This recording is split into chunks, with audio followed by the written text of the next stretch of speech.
Welcome to The Independent with Scott Atlas, brought to you by the Independent Institute, my show that tries to bring a uniquely rational perspective to many of the issues we face today in America.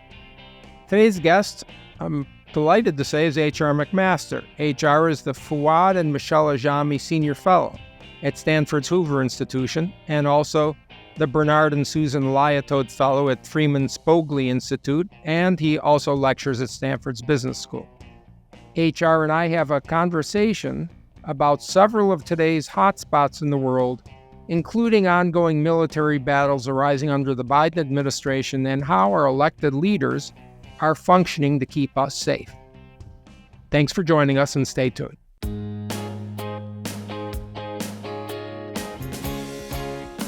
Okay, HR, welcome. Hey, Scott, great to be with you. Thanks for having me. Yeah, thank you for fitting us into your busy schedule. I want to jump right in and start talking about your newest book, which is called At War with Ourselves, My Tour of Duty in the Trump White House. Like me, you had a tour of duty in the Trump White House. And there were so many things to talk about, including, I think, what I'll get to, which is some of the similarities that you and I had in terms of being sort of new to this environment. Right. In the sense of, if people remember the movie Mr. Smith Goes to Washington kind of thing, there was some, I would call us both naive to the workings, and I want to get into that. The first question, though, that I have is about your own personal background, your own personal journey. I mentioned in an intro of you that you went to West Point. What made you embark upon this whole pathway? Hey, Scott, you just from my earliest memories. I mean, I always wanted to be an officer in the Army. And I think part of that is because both of my parents, served in different ways. My mom was just a fantastic teacher in an underserved community in Philadelphia. And my dad was a veteran of the Korean War and had remained in the Army Reserves. And he was a first sergeant when I was a little kid in a local infantry unit in the Germantown neighborhood of Philadelphia. He later got a direct commission to captain and then was the company commander of that same company. So I had been exposed to military service. I was interested in military history. As a little kid, I read everything I could, about military history, the Civil War. And, for our summer vacations, we went to, Gettysburg and to Yorktown. And so it's something I always wanted to do, was to be part of a team, lead teams that take on the quality of a family like they do in our military, and just to be part of a mission bigger than ourselves, to defend our nation, to defend freedom. It was the height of the Cold War. And all my experiences really just heightened my desire to serve in the Army. And for example, when I went to be an exchange student for a couple of months in Romania, during the height of Ceausescu's rule there, I saw, what it looks like when human freedom is extinguished, and was even more determined to fight and defend freedom along the frontier in Europe. Yeah. So you were focused on the Army specifically early on. Is that true? Absolutely. Yeah, absolutely. Now, that sort of led you into a real on-the-ground commander for many, many years. You were in the Army for more than 30 years, if I'm correct. Right. That's not necessarily true of everyone who is advising in positions like you did in the White House, National Security, Secretary of Defense, Secretary of State. And I sort of want to get your take in a general sense on how important is that to have a military background, and particularly a background, where you were actually on the ground. Yeah, I think for a national security advisor, it's important to have some kind of practical experience on policy implementation, whether it's from a military perspective or a diplomatic perspective, or somebody who understands what it takes to get things done. I think a lot of times in Washington, you have people who pursue policy careers. Well, I think what makes you better at giving advice in terms of foreign policy or national security strategy, or developing or drafting policies, is that kind of practical experience. And I had this great gift that the Army gave me, to be able to lead teams abroad in complex situations. And those observations I made about how difficult it is to implement policy, how problem sets that we're dealing with overseas are complex, and the causality of things aren't quite simple, and your interaction with these complex problem sets can often produce outcomes you didn't desire. So all of that experience, I think, helps you do a better job if you get to Washington. And Scott, for you and I both, I think we had that one tour of duty in Washington. I was never even assigned to the Pentagon previously. But I'll tell you, Scott, just one other part of my experience I would just allude to is the ability to go to graduate school and to read, research, think about, and write history, and especially the history of how and why Vietnam became an American war, with an emphasis on Lyndon Johnson's policymaking and decision-making process. So having criticized that process, and then suddenly finding myself responsible, for national security decision-making, I really had the benefit of that academic and research and writing experience as well. Mm-hmm. And as sort of an offshoot to that, and I wasn't going to go down this path, but I think I should. I've thought and raised the question, because what should be required to be president of the United States? We have specific requirements that are unique. You have to be a certain age, over 35. You have to be a certain type of citizen. And I've always wondered, since this is the commander-in-chief, this is someone who is the sole person, at least in theory, and frequently is the sole person in putting our own children in harm's way, potentially life and death situations, fighting. I wasn't in the military. Again, my father was an enlisted Marine back in the days of Pearl Harbor, but I sort of have a feeling that we have lost the idea of what it really means to go to war.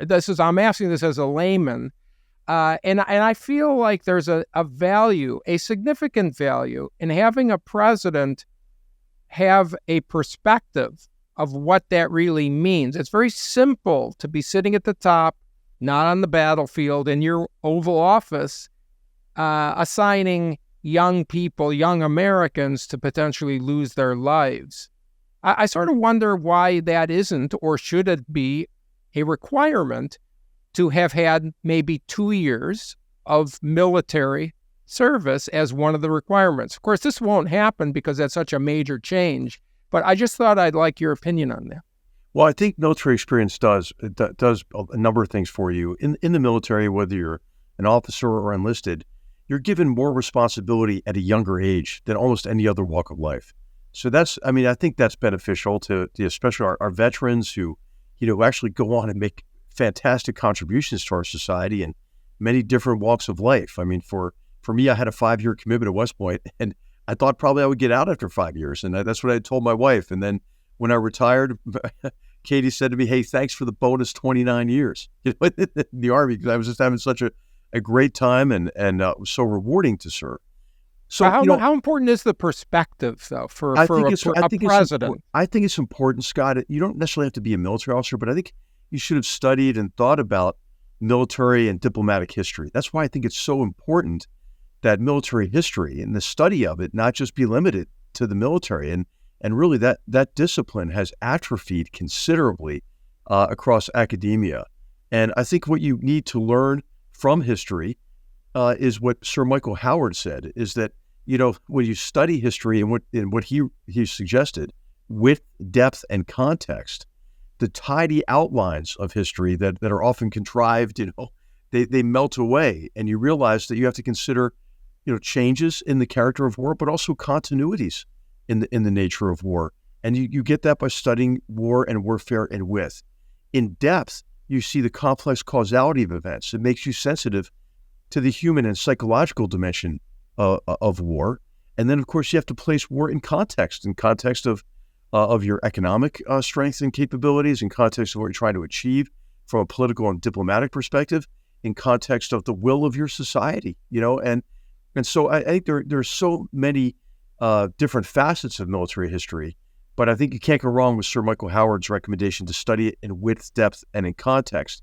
Now, presidents don't have to be experts in all this, But I Right. think they have to know enough to ask the right questions and then convene others around their decision-making process who bring kind of an interdisciplinary perspective, a military perspective, but also, obviously an economic, a diplomatic, in your case, biomedical and health perspective, so Mhm. I think having people from different disciplines really helps you understand complex situations better, understand, a broader range of options and make better decisions. Mhm. So let's talk a little bit about your recent book.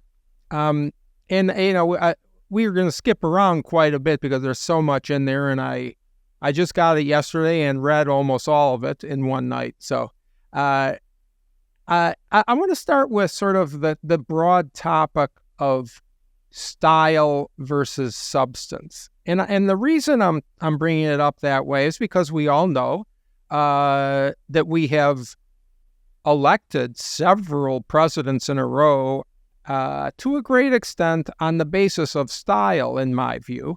And we've also elected people with big personalities. And I'm talking back on the most recently to President Obama, President Trump, and then maybe even the reaction after President Trump won was a rejection of that style. I don't know. But there's a style versus substance issue, or what can be called words versus results. We all know President Trump is not a politician. He's a businessman, and I think a lot of people think that's a positive. And what I wanted to specifically drill down on a little bit, because you mentioned things that I clearly saw. You said that President Trump had disdain for superfluous meetings. You use the word he's impatient with protocol. And that is, I think, no surprise to anyone. But I think that part of the style was very impactful on successes in policy. And I'll give you a few of the examples that you cited, and then you could chime in, of course, and then expand that. One was he was very blunt in his questioning, and that surprised other world leaders in their presence. For instance, in the discussion about Syria and the use of poison gas, he questioned just outright, why would they use poison gas? Again, why would they do that? And this wasn't a private, advisor conversation. It was with other world leaders. Or he would say things like, regarding Venezuela, he said, military actions in consideration. Even though then in your next phrase you say, of course, military action was not in consideration. And so are using the principles of his own business experience, one-on-one discussion, and, all of the times where he said, he would comment on his relationship, quote unquote, because that is the parlance of someone who's in negotiation. And my view was sort of everything was his business skills, if you will. His style was based on his business world. I'd like to hear your thoughts on that. No, I think so, Scott. And then also, the president's personality. A lot of people don't see like the part of his personality where he kind of enjoys discussions with people, and he actually can be quite welcoming and a very gracious host to foreign leaders. And his directness, right, the lack of filter that he has, was oftentimes arresting to people who are used to, kind of diplomacy where people make it an art of saying nothing, right? He would get right to the point in a lot of cases, He would say to Poroshenko, the president of Ukraine, he would say, hey, I hear your country's really corrupt. Why should we support you if your country's corrupt? I mean, that's actually pretty effective in terms Absolutely. of sending a good message to him about that, or he would say to King Abdullah, and this is serious war. I don't really can you explain it to me here? And so it was just that direct nature. He didn't feel like he had to have all the answers. He's kind of what people call a conversational learner, right? And it's a different kind of style, and he would talk to world leaders a lot like he would talk to business associates in New York. And when he get off the boat, a lot of times he would say, hey, next time you're in town, come by. Well, and that would throw them off because they think, is this an official invitation to the White House? But I think a lot of that was very effective because the other leaders weren't used to that. Xi Jinping, Right. I give examples with, his conversations with Xi Jinping and others.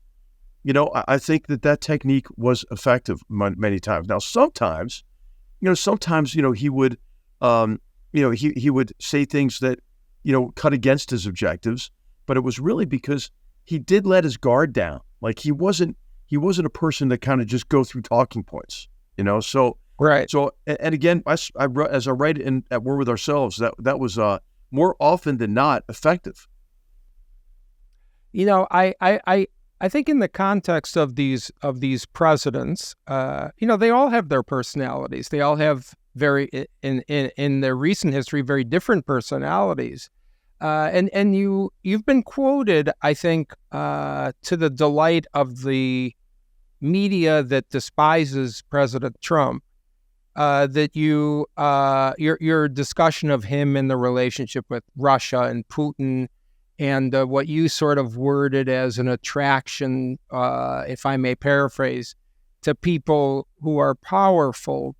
But I think your context is very different from their quotes. In my view, as a reader, your context was it's repeated behavior of American presidents that they're very confident in their ability to use their personal charms on Vladimir Putin.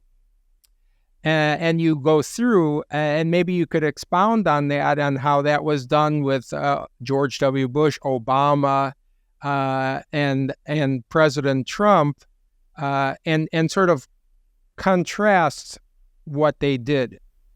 Yeah, Scott, thanks. And actually, I wrote about this pretty extensively in the previous book called Battlegrounds, where in the 2 chapters on Russia, which are the first 2 chapters of the book. And really what I do is I kind of lament in that book that a series of American presidents, since Putin came into power in 2000, believed that they could appeal to him, to his better nature, could, through allaying his security concerns, help him realize that his future lies with Europe and not with China and in opposition to Europe and the West.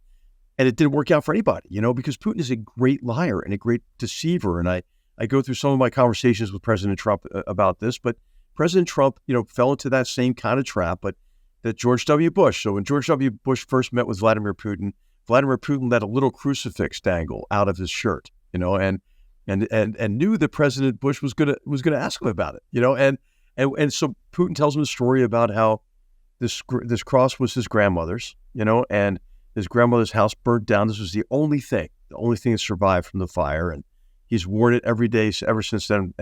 That's all a lie. It's all fabricated, but it was meant to appeal to a president who Putin knew was a devout Christian. The same. And so when President Bush comes back, he says, "I saw a man who really cares genuinely about his own people." Right. President Obama, when he pursued the reset strategy. Remember, by the time President Obama pursued the reset strategy, Russia had already invaded Georgia, right? So this was going to reset the relationship, and also Russia was about to invade for the first time Ukraine in 2014. But this was Hillary Clinton actually brought the reset button to Geneva with Lavrov, but it was President Obama who leaned over to Medvedev, who was keeping the seat warm for Putin so he could come back into the presidency.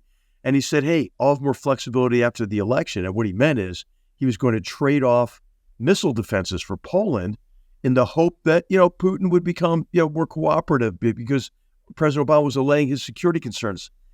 And then President Trump, when he came in, of course, he has a lot of confidence in his ability to make big deals, right? And President Trump, and I don't know if he ever talked to you about this, he was very concerned about nuclear weapons. He was very concerned about, the prospect of nuclear war or proliferation. And that's one aspect of the big deal, like he wanted to get with Putin. And Putin played to that, played to the president's desire for a big deal by, with false promises of, all kinds of changes in his behavior and that sort of thing. And talking about how beleaguered he was, everybody was out to get him, out to get Putin.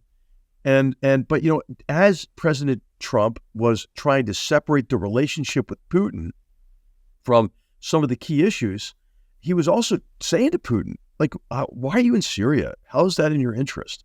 And he was, and he would raised these tough issues. And Scott, I mean, most people don't know, in the first year of the Trump administration, he imposed more sanctions on Russian individuals and entities than the previous 8 years of the Obama administration.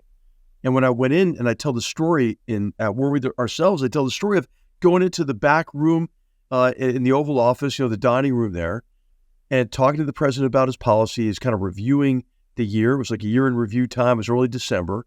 And I said, hey, you approved providing defensive capabilities to Ukraine in the form of Javelin missiles, but you didn't sign the memo yet, and what are you thinking about? And then we had a conversation in which I highlighted to President Trump that what provokes Putin is the perception of weakness, and in providing defensive capabilities to Ukraine, that could be an important element to preventing a war. After which he approved the sale and provision of Javelin anti-tank missiles, which turned out to be pretty consequential. And he did this toward the end of 2017. So in the book, I write about Trump's disruptive nature, how more often than not, in my experience with him, that was actually a benefit to the United States. But also, as you know, with President Trump, he can be so disruptive at times that he disrupts himself, and his own agenda. So the story is just kind of, my experience and my perspective on the president, those around him, how we interacted with some very complicated problems, but in general, how despite being at war with ourselves at times within the White House and the administration, certainly in our society in terms of how partisan our politics has become, we got a lot of good stuff done, Scott, in that first year. I mean, this is what I'm wondering about where we are as a country, because I actually think that results count. Yeah, absolutely. And style is something for popular tabloid magazines, and it's interesting. But the reality is, the only problem with a problematic style is if it impacts the results negatively. Absolutely. Otherwise, I don't care. And so we have a contrast here, and you bring it up in your book, the style of Obama, and I think a lot of people would say that he's sort of a suave talker, very smooth guy, well received by everybody. And of course, President Trump has a very different personality. But the reality of Obama talking to off mic to Medvedev and his relationship was conciliatory. It was a relationship of weakness that you outline in your book.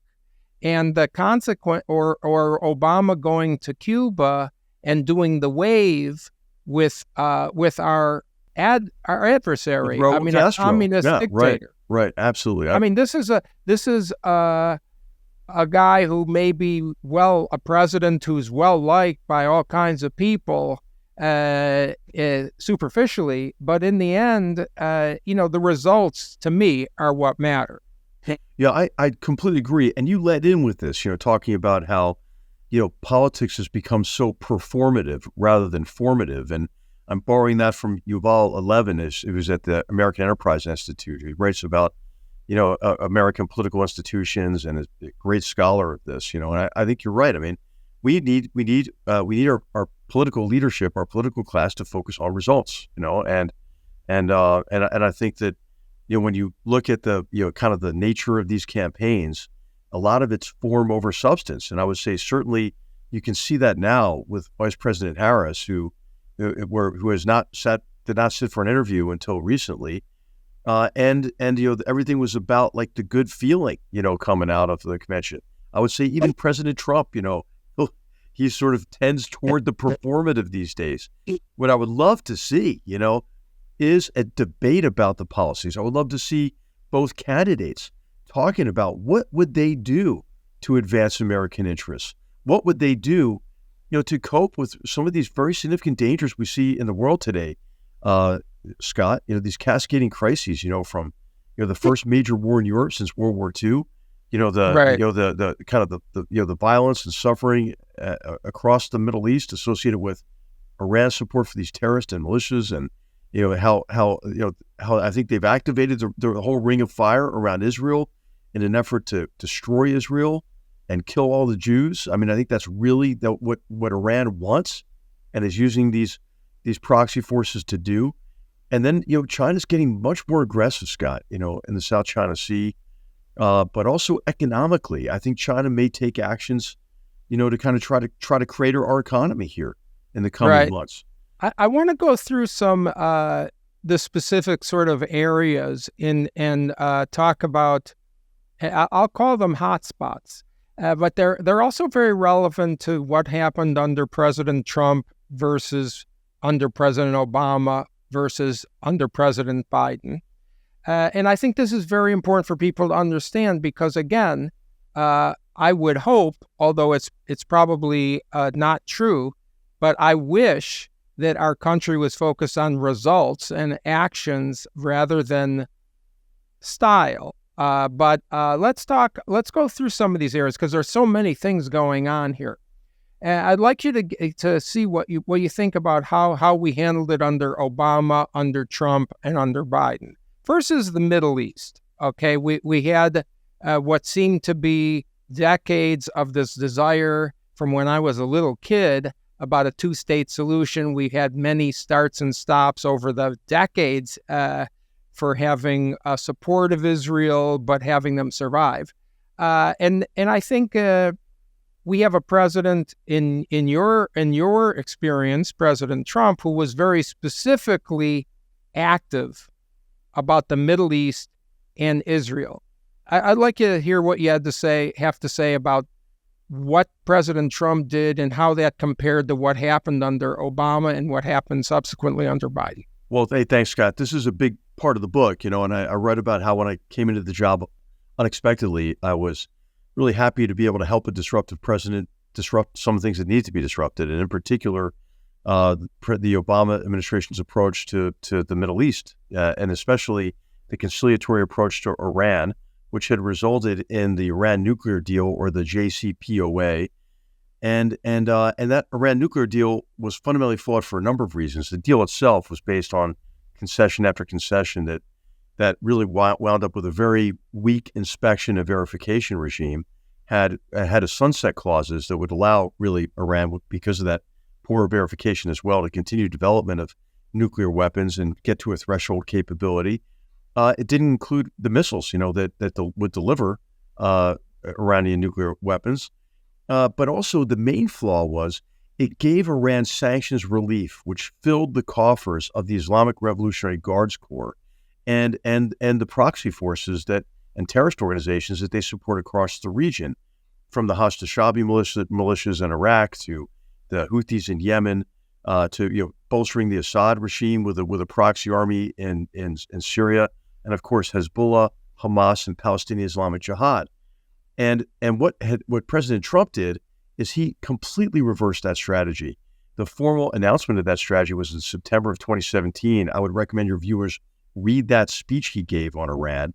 That's exactly, what the Obama administration, should have been doing, but they're doing the opposite. And by the way, it's what the Biden administration put back into place, the Obama administration. So what I write in the book, in the postscript, that the value of a lot of President Trump's strategies and policies only became apparent to many Americans after the Biden administration reversed them and went back to this policy of conciliation with the Iranians after the Trump administration had dried up the resources available for Iran. And we see what the result is of this conciliatory approach, undesignating the Houthis as a terrorist organization, for example. And then, of course, in the Middle East broadly, associated with the threat from Iran, President Trump restored good relations with many of our Arab Gulf allies, as well as with Israel. These were countries that, because of the policy of accommodation with Iran, that the Obama administration had alienated. And so from the very beginning, President Trump went to the Middle East. Do you remember what people were saying? Hey, what the hell is Donald Trump doing going to Riyadh? For his first overseas trip. But I write about this extensively in the book. The title is called "Travels with Trump," the first trip overseas, and he went to the capitals or the centers of the three Abrahamic religions, to Saudi Arabia, then to Jerusalem, and then to Rome.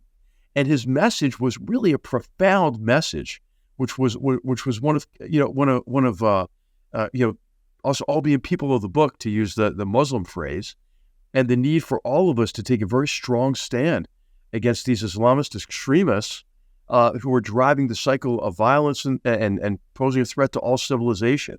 His speech that he made in Riyadh, if you read that and then King Salman's speech, the King of Saudi Arabia, they totally reinforced each other.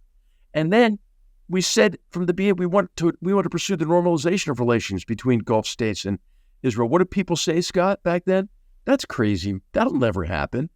But but the president and Jared Kushner, who did a fantastic job on this, and Jason Greenblatt, who I think is an American hero. That guy. I mean, he's just a natural diplomat who left it all in the field there in the Middle East and generated the Abraham Accords. And generated the Abraham Accords. Yeah. So contrast that with, again, different conditions, especially after the Khashoggi murder by Saudi Arabia. I understand all that, but the Biden administration alienated our Gulf partners again, mainly because they were supplicating to the Iranians again.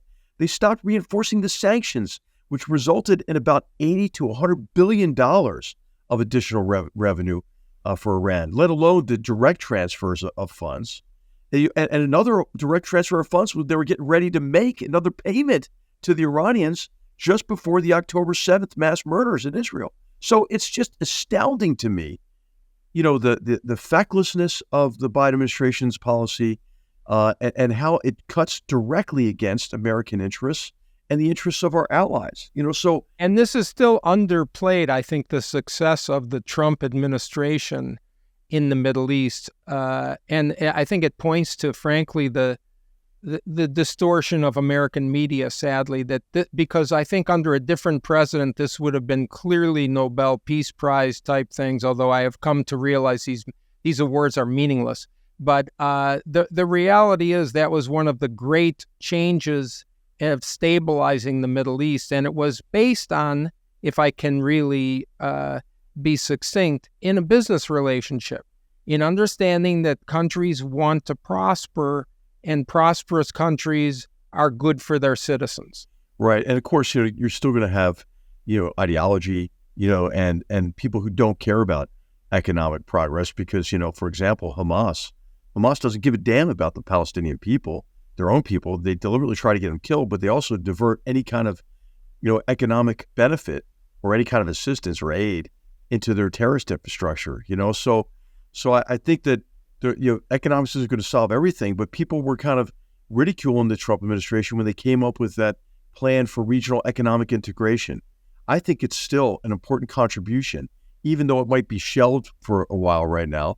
But if you want to communicate to the people of the region, hey, if you reject what Iran is doing to keep the cycle of sectarian violence going, if you reject the Islamist terrorist organizations who are trying to foment hatred and use hatred to justify violence against innocents, and we can come to some kind of an enduring agreement for peace, then they could benefit. But, of course, there are a lot of obstacles now. It's hard to even think about it. Especially now. And I think the obstacles were created because of American weakness. Because in the reality, again, in this idea of results versus style, the Middle East was peaceful under President Trump. The Middle East is far from peaceful right now, and it's a complete reversal of that situation, which is, without using hyperbole, certainly has potential to spread to something much, much bigger. I think I'm not telling you something you don't know. No. I mean, and you can correct me if I'm wrong in that statement. Well, I would just say, hey, I wouldn't say the Middle East was peaceful under President Trump, but it wasn't as bad as it is now. Because you still had the Syrian civil war it's all going relative. on. Yeah, and you still had the Houthis were a problem. But what happened is, with this effort to conciliate with Iran, it emboldened Iran and enriched Iran and allowed them to intensify their proxy wars across the region.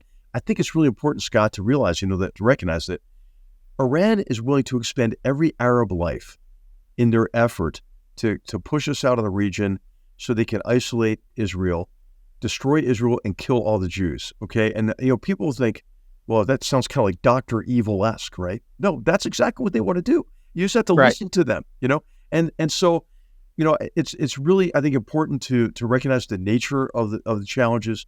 I do think President Trump got that. I write in the book about how he used to say often, hey, everywhere there's a problem, everywhere I look, there's Iran. He got that and put into place a policy that was aimed at blocking Iran's path to a nuclear weapon, but was also aimed at drying up the resources they have available for their proxy wars against, the great Satan, us, and Israel, who they call the cancerous boil. So, I think we have to listen to these hostile regimes and take them at their word, and respond accordingly.